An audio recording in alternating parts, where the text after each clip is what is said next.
Welcome, Amy Jeffs. It is so awesome to have you here on the Sound Off. Thanks, Michelle. Thanks for having me and appreciate and advance our time together. Exactly. We just don't seem to get enough of it. I feel like I get you in little bits and pieces out in the field. So it's kind of nice that we've reserved this time and Yes, we get to share it with our community here. So here we go. Well, absolutely. that actually is what we're going to talk about today, right? Yes. Community. Yep. So it sounds good. A lot of people talk about community and how to engage community in school safety. So I'm excited to really unpack what that actually can look like. Right. But before we do, Okay. I prepared you for this. We always put our guests a little bit on the spot, to help everybody kind of get to know the human side of all of us who do this serious work. It's fun to know something kind of unexpected about you. So, in all the things that you do in communities and schools across the country, you've got some superpowers. I've witnessed a few of them firsthand. So you gotta share one. What is like your super secret superpower? I have always, and I think this is a mom thing, but I think that moms especially have a little bit of ESP. And so I think that that's my secret power that I probably share with a lot of other people. But, just being able to kind of read a situation as well as be able to talk with my mind a little bit. I would confirm that this is true. Just having interacted, I feel like sometimes we don't even need words. Yep. You and I, we can just kind of we're on the same page. Yes. We're sensing it, we're feeling it, and you're right. I think moms, parents, especially, Right. you just are working with people. You got to tap into that intuitive side of communication. So Yes. well, that's a good segue actually to how we engage people and how we do this work of leveraging community in school safety. So, like I said earlier, I think you hear a lot of people talk about it. It'll be like in a lofty vision statement or on a school's website. A lot of the brother and sister nonprofit organizations that we work with, Right. our corporate partners like you.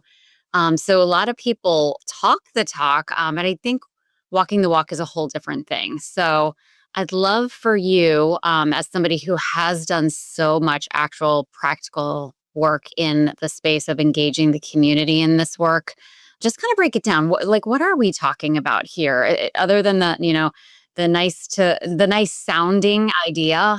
What is it like? What does it really mean to engage community or leverage community for a truly comprehensive approach to school safety? What does that look like to you? So I think first and foremost, creating a level of commonality is the most important thing when trying to bring a community together. And I do think you use two words that describe the opportunity and the challenge, which is to engage and leverage. And so I think obviously engagement is where you have to start. And as you know, there are all kinds of stakeholders in a community, starting first and foremost with the school and then kind of building out. And that, includes law enforcement, municipalities, parents, as well as local businesses.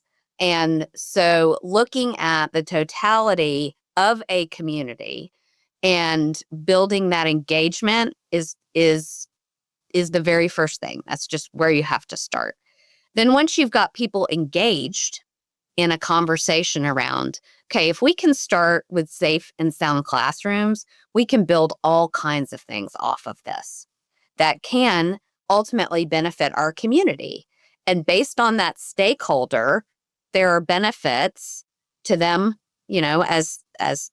think about it from a municipality perspective, from a business's perspective, from obviously students, teachers, administrators' perspective. But engaging in the conversations with the goal of then being able to leverage. And I don't mean leverage in a negative way. I mean it in a positive way, to be able to then leverage the resources of, those stakeholders. And those resources vary. And like you said, I mean, we're really talking about a lot of different stakeholders or interest holders Right. for Yes. like lack of a better way to put it. I like how you kind of I'm so visual, you know this. It starts with the school at the center.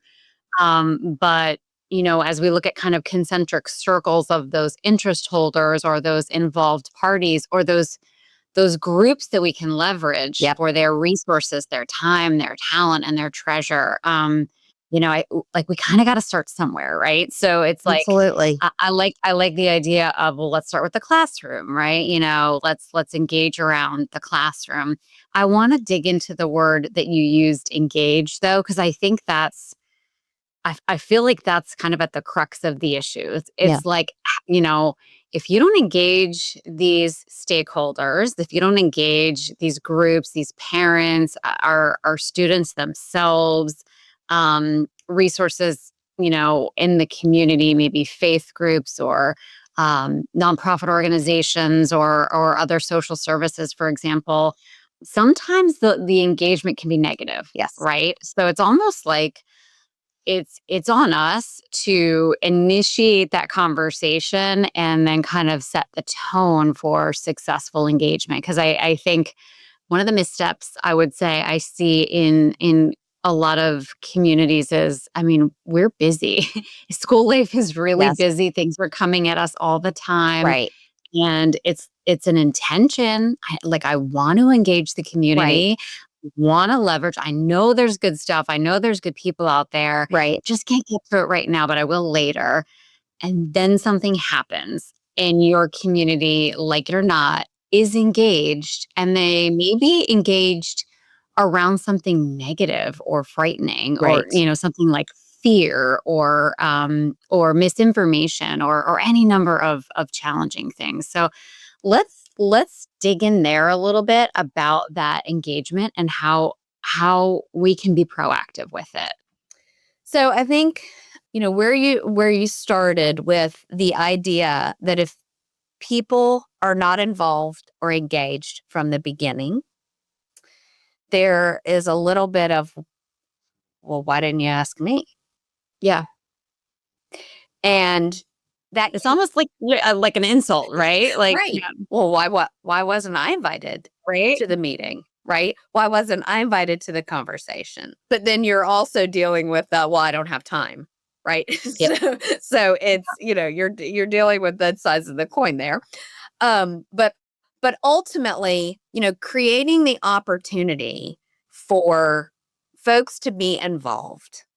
Now, as you and I both know, you're going to have people that are overly involved. Then you're going to have people that are just, want to say they're part of what's happening. And then you're going to have people that aren't at all. They just need to be heard. Yeah, Yeah, exactly. we all know those Right, folks in the community. exactly. And I mean, it takes a village, right? It takes all of us. It But does. ultimately, creating a back to kind of creating the common goal, which is proactivity, I think, and preparedness.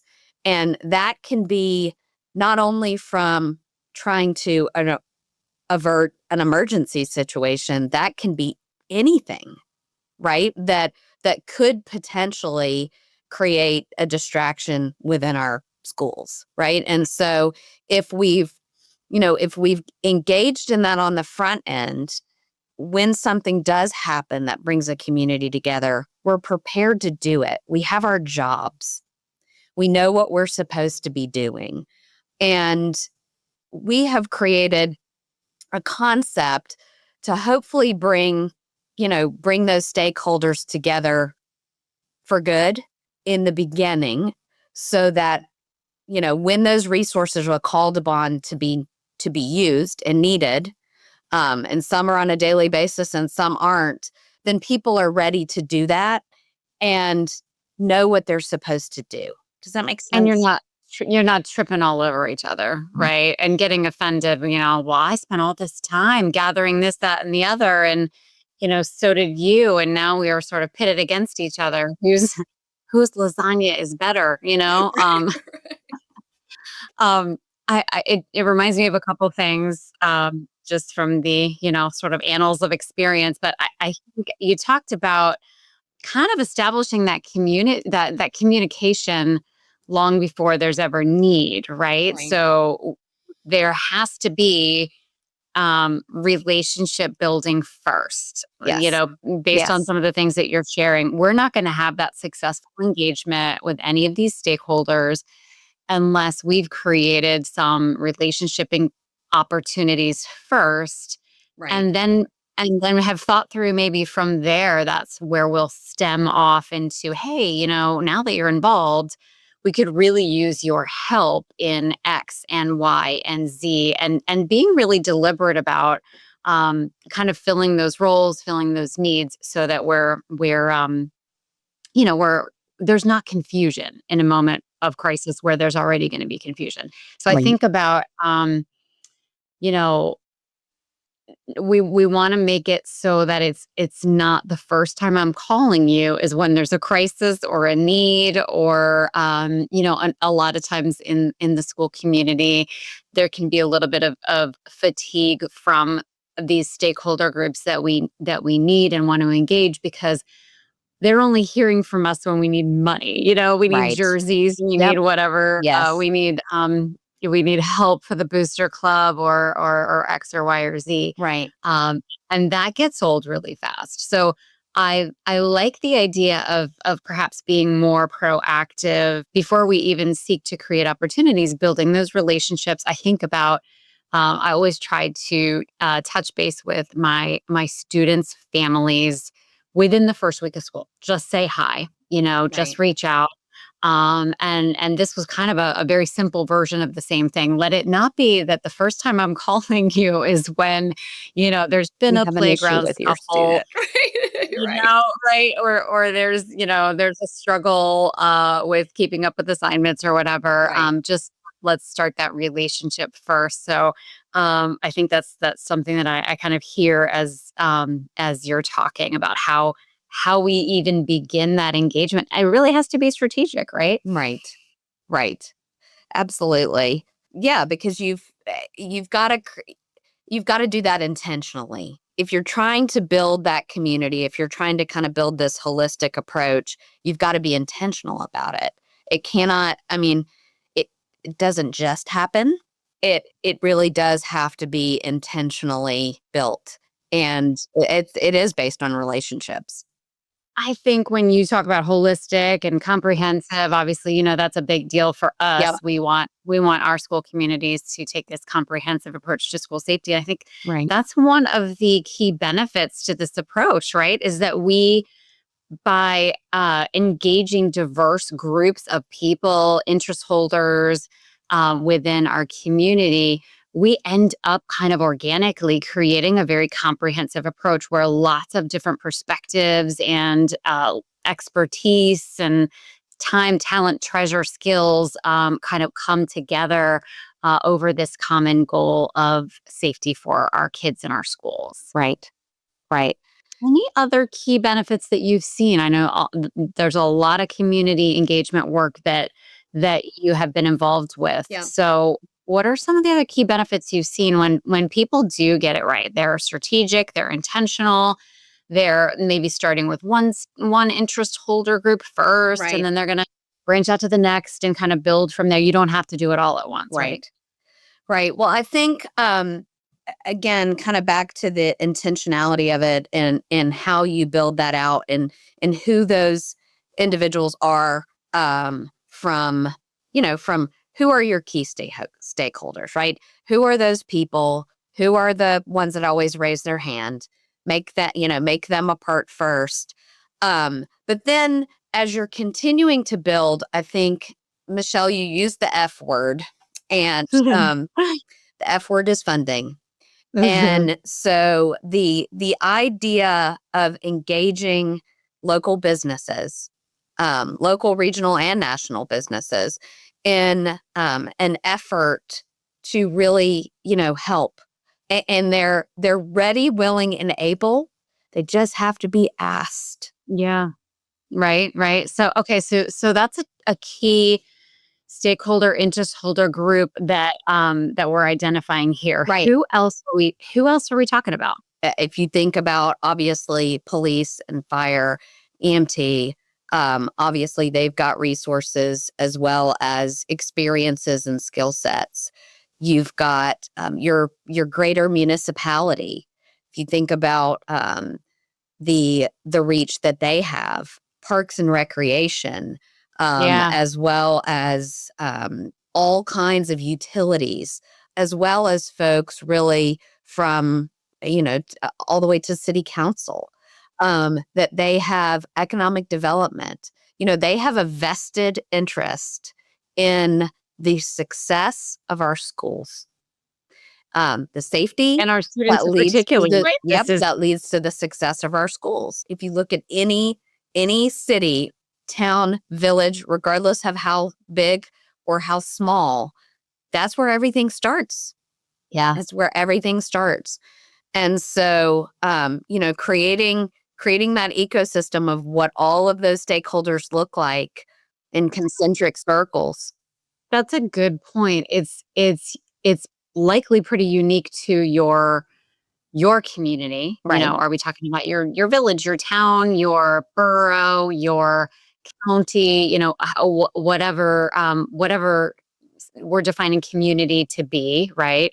And then looking at every community is going to have some version of these resources. Yes. So, looking to those municipal resources, looking to public safety is a treasure trove Yes. that goes completely, overlooked by a lot of our schools and communities. But we've got emergency management. We've got public works. Right. We've got, we've got your tried and true law enforcement, fire. Right. I think we do a fairly Yeah. good job in Yes. most of our I think schools we and do. communities engaging and building relationships there. But also, I would say too, like community mental health resources, right? Yes. And tying them in to our school-based resources, letting folks see how, they can work hand in hand and one can connect us to the other whenever we need. So, let me as the school counselor, for example, help you identify or find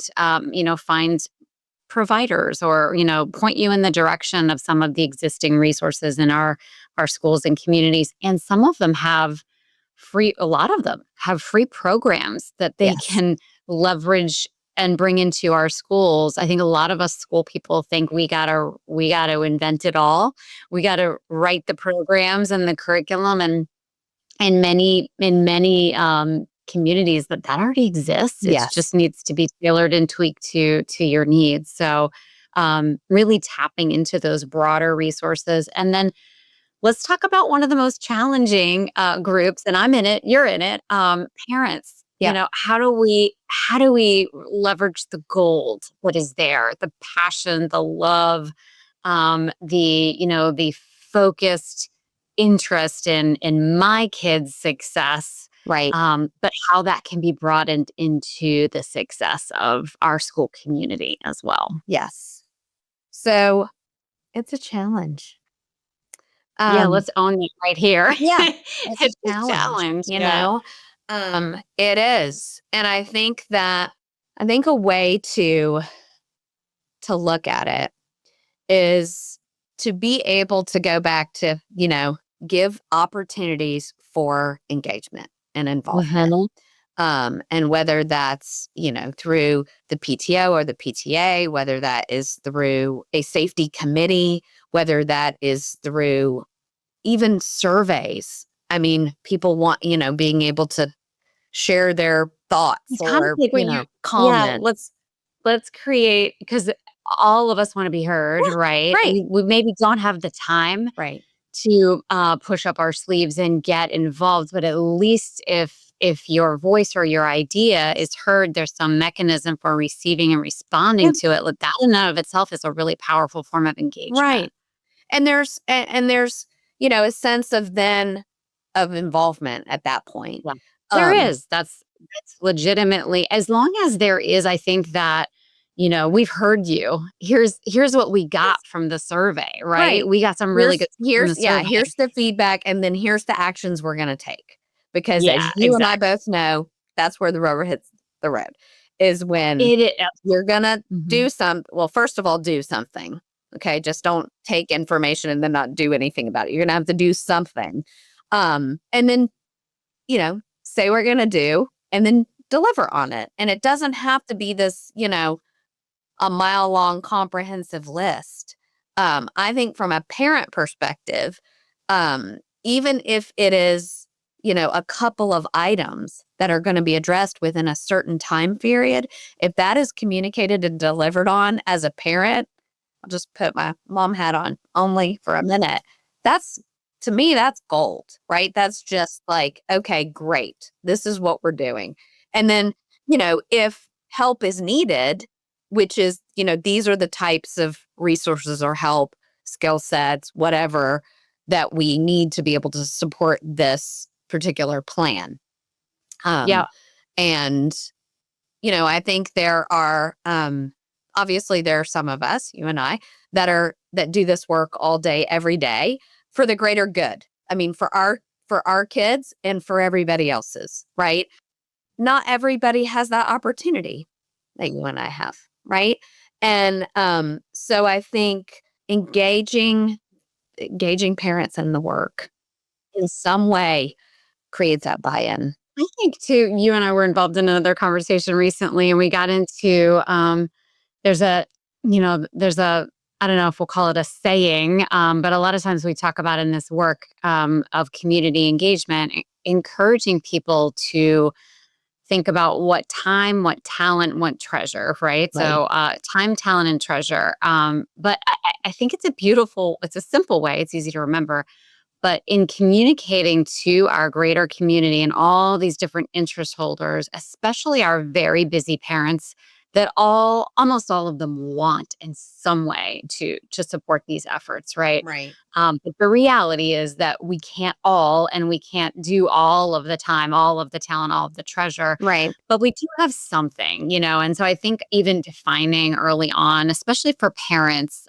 hey, listen, here are the buckets we have needs for, so maybe you don't have a big pocketbook to reach into and treasure to donate to the booster club to help with this effort, but maybe you do have a lot of connections, Right. or you have a lot of relationships, and you can be a champion for us just by simply doing, some of that outreach. That can be incredibly valuable to us. But Right. just kind of bucketizing it Yes. for folks, I think, can be so helpful. And I think the other key stakeholder group I think I see, and you and I've talked about this before. I'm sure folks listening will agree. But I think our students are often overlooked here in this combo. I do They're too. they're at the center of the whole thing. Here we have these big conversations, and they're not often present. So, what are we going to do to tap into their gold, their amazing unfiltered ideas? Yes. Some of the really amazing things that we've seen in schools and communities there. So, Yeah. any ideas there in terms of how you've seen that kind of engagement really shine? Well, I mean, we would be remiss to not acknowledge students because they are keenly aware.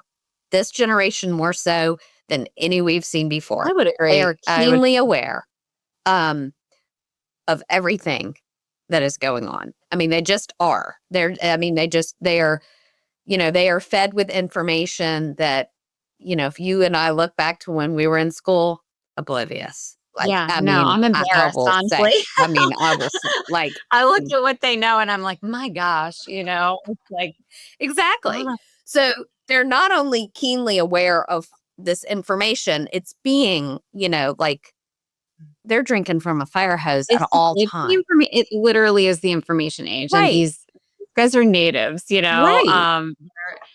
I think Paul Tim, one of Mhm. our subject matter Yeah. experts, talks about how, like, you've probably heard him say this, but he talks about how for the first time ever in history, we're at a point in this information age where our youth know more than their adults, the adults in the room, Right. where we actually need to go to them to ask for, Right. how do I work this? Right. Or what is this word? What does this mean? Right. More than any other time in history.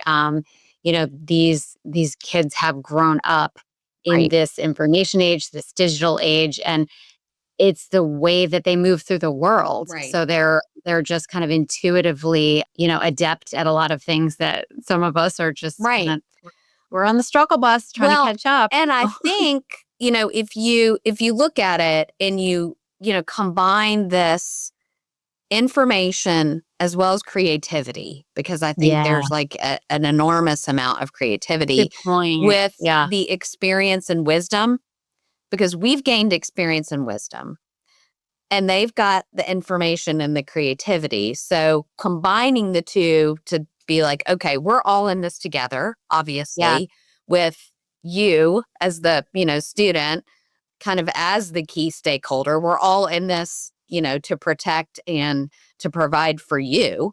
So, we create contributing members of society and keep the ecosystem going. But I think engaging that group is so important. Back to what we were saying earlier. If you don't, they're not going to be on board. If Mhm. you do give them the opportunity, they will help. And I think that they also create, especially as you're, connecting further outside of the community, when you look at higher ed, when you look at certification programs, when you look at Yep. apprenticeships, when you look at, businesses that want to be able to support students, that's another, kind of key connection point that our goal is to enhance their education, right? So that they're in safe and sound classrooms so that they can learn every day and that be the focus. And so I think that's an interesting way to bring students in as well, is through the furthering of their education as well as giving them some business experience.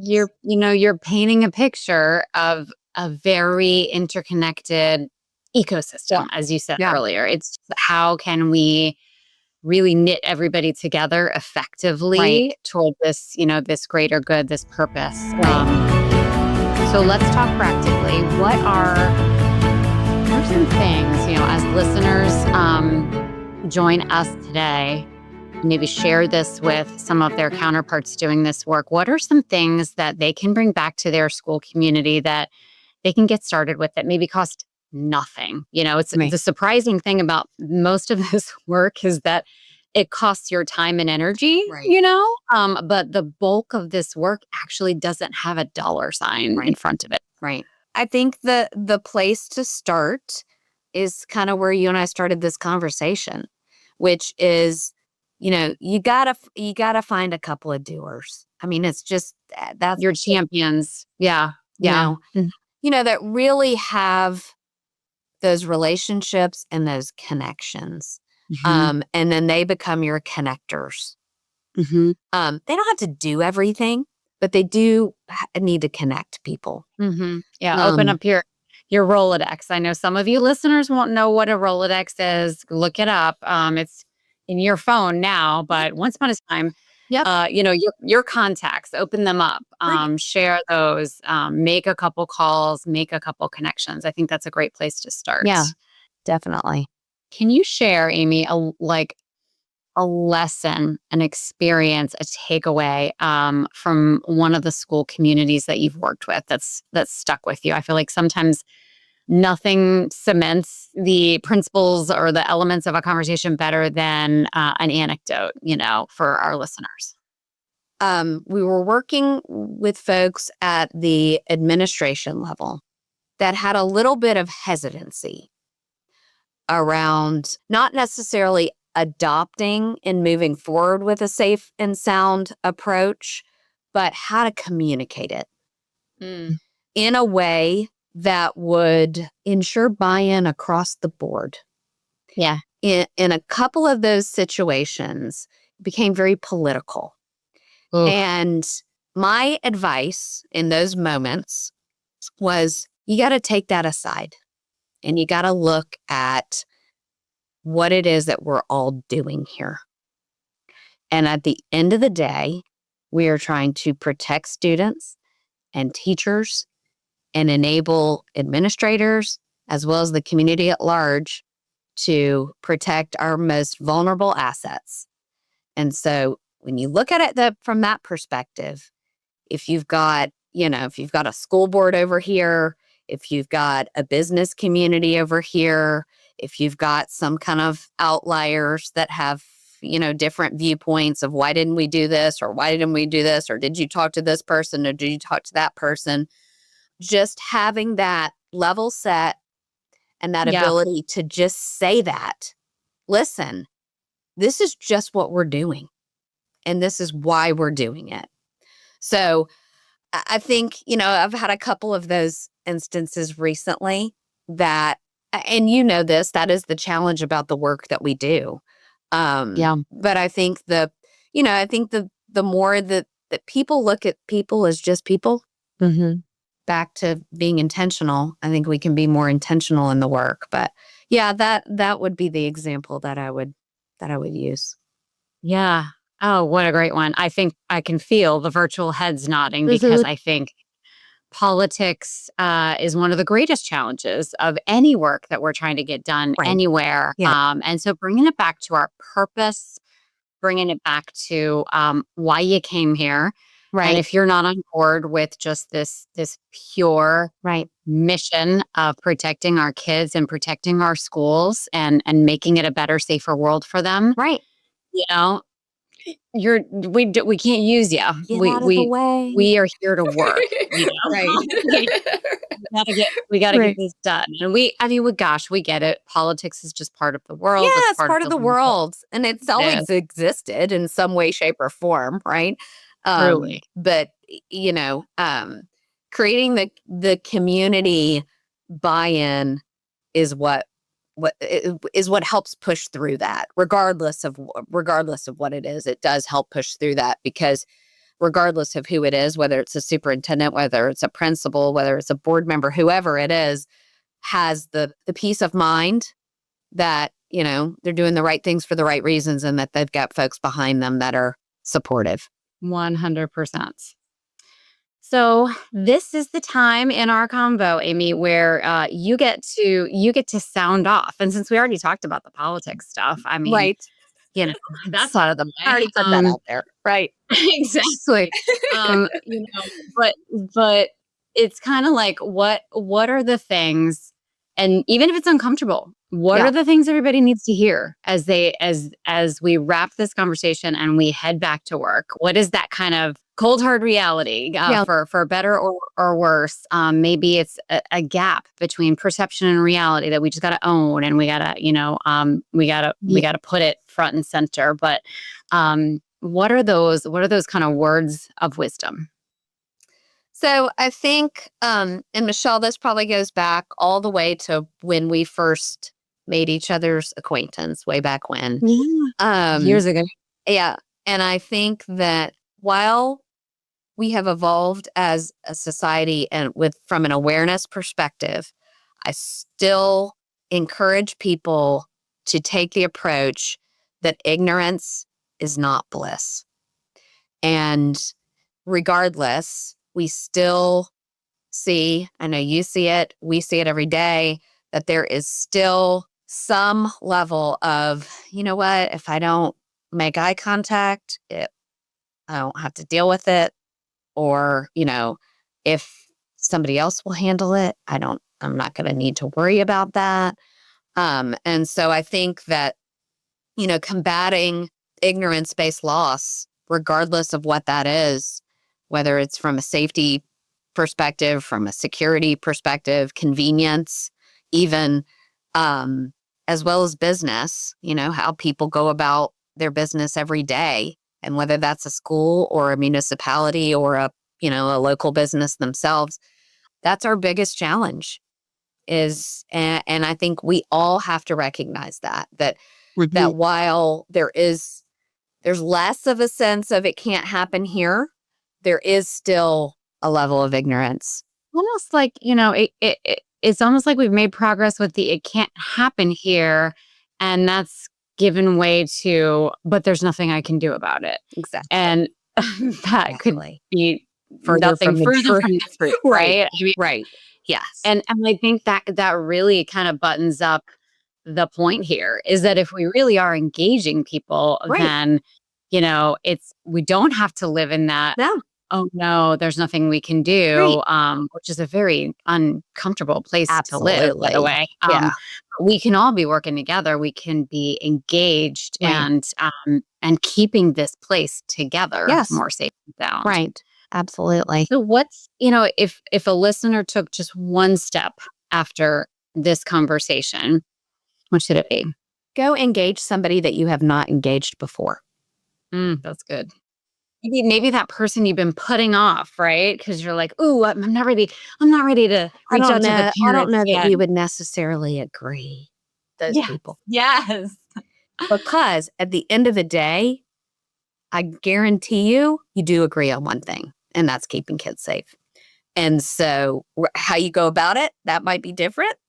But that would be my advice or my admonition. Go engage somebody that maybe you've been putting off or that, you don't think that you would be able to get any positive movement out of, but give it a shot. Okay, I got my person. I got him. Oh my Okay. god. Excellent. I created my own in this conversation. There's an avatar.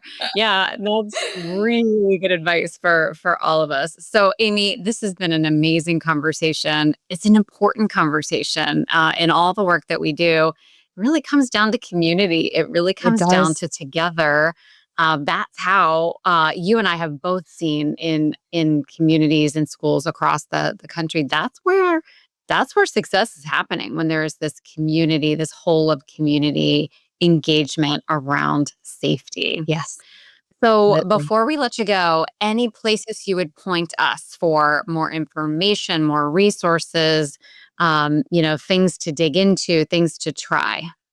Yeah, so I would I'll give a little bit of a plug for what we're doing with the Status Solutions Network. I think I would encourage people to check it out in terms of creating that community-based ecosystem, of being able to leverage those resources, see some examples of some districts that have taken advantage of that opportunity and really connected broadly to address some of their challenges, but also to kind of give back to the community. So giving a platform for the community to also be engaged to promote themselves as well as support the school district. So I would encourage people to do a little bit of homework and check out what Mhm. we're doing at Status Solutions Network. Yeah, Status Solutions Network. It is a beautiful thing, and it's a great example of really building a strong, successful ecosystem around the work, but around it. It really serves everybody. Right. The Absolutely. stronger those connections, the more successful all of those interest holders are. Right. The more support they can give our schools Absolutely. and our Yes. wonderful. Well, this has been a great conversation, Amy. Thanks for joining us for another great episode of The Sound Off. Thanks for joining us, everybody. Thank you.